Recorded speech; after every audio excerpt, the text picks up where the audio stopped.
This looks good. Whenever you're ready. Cool. All right.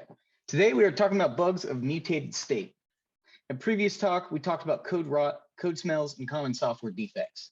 And I mentioned there are stateful code smells and that these three groups of smells stand out in particular. Today's talk is about bugs of mutated state. A programming student learning to write code for the very first time will use tools like variables, for while loops, if statements, input, and output. And these tools together can make an easy beginner program such as a Hangman or a Mad Libs or even a Wordle. And each of these concepts presented seem entirely straightforward and the tools pluggable like Legos. And young developers will employ these tools, varying their variables and looping their for loops to make their simple beginner software. And then these young programmers find new jobs as intern software engineers, and suddenly all the things they learned how to do before are now wrong. Because programming is not software engineering, because these basic tools for programming are not Legos, they are shop tools, and this is a workshop.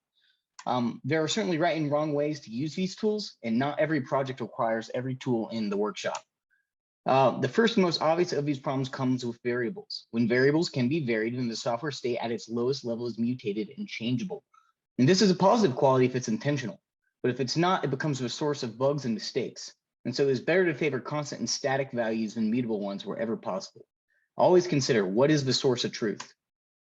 For loops can get tricky with certain control flow operations. Their conditionals can often be where other hidden bugs can occur. These mistakes tend to go hand in hand with off by one errors. And these are so common, and there are so many ways to make them in just about any language. They are one of the two hard problems of computer science, and state mutation helps make it happen. It's important to remember that using for each, map, filter, and reduce operations on arrays instead of for loops to pickle through them is advisable, and tends to prevent most of those dumb bugs involved with counting small things. These operations are available in most language standard libraries. Counting starts at 0, by the way, don't let anyone tell you otherwise. An array access at numbers larger than 0 is a code smell. Off by one errors are everywhere. They are truly the herpes of software defects. With multiple causes and symptoms, incredibly, another form of state mutation is mutation on this. This being the this keyword in object-oriented languages. Objects of internal state can mutate that state in different scope, changing the values used within the methods of the object. And this could turn otherwise pure methods on a class into unpredictable state machines, with lingering latent state that can't be tracked. Mutations bugs happen because of impure functions. These are operations that do not return the same results each time you call them, which means they will shit on your tests. Certain library functions like math.random are intentionally designed to be impure, because sometimes you just need a random number. But other operations like date.now are meant to return a value that will assuredly be different with the ever marching forward progression of time. And when we work with these libraries, we should understand what effect they have on our code and our tests. Same deal goes with access or cryptography calls needed for security or monetary operations. Results are not guaranteed to be successful or fast, and bad guys have a vested interest in seeing mistakes being made here. And truly, the most impure functions of all are those that misuse language or mix-ins to change the execution of the code itself. The bugs these can create are typically so catastrophic, they get fixed or removed right away. But subtle mistakes of these tools can lead to bigger problems. This is the same stuff JavaScript prototype pollution is made out of. JavaScript is so damn malleable, everything on the object can be overwritten and shadowed with ease. Kotlin extension functions would fall into this family of tools, but they avoid mutating state as functions imported from jars with syntactic sugar to call them from the extended library. They work as you would expect and respect the Java class path. So maybe we can have nice things.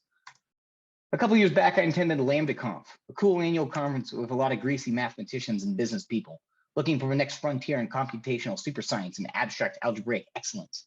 And indeed, if you attend such a mathematical conference, you will hear a lot about two great things: monads and pure functions. Pure functions are a rather simple idea. Don't mutate state. Make short, simple functions that take in as few parameters as possible and do one thing and one thing only, and do it so correctly and precise that the code cannot possibly do the wrong thing. Use map, reduce, filter, higher order functions, because indeed, if your methods are terse and stateless, they will produce the same assured testable output every time. And you could avoid this large class of bugs entirely. But that's the dirty little secret. It's all state mutation. Every interesting thing a computer does is a mutation of existing state. The changing of colors on the monitor, the shifting of storage on hard drives, the communication across networks, all of it is a variation of mutating state. And that purely mathematical world of functional software programming lives in its walled garden, assuming infinite RAM and no external boundaries that can interact with it. But the standard in, standard out, the accessing of time and entropy are all outside unstable forces that make programs really interesting and will have to be utilized in order to build sufficiently useful software. And that is why we have bugs in mutated state. They tend to emerge from impure functions. They have these symptoms, and they're caused by these errors when using these tools. Thank you. That's my presentation. Woohoo. Well done, Sam. Well done.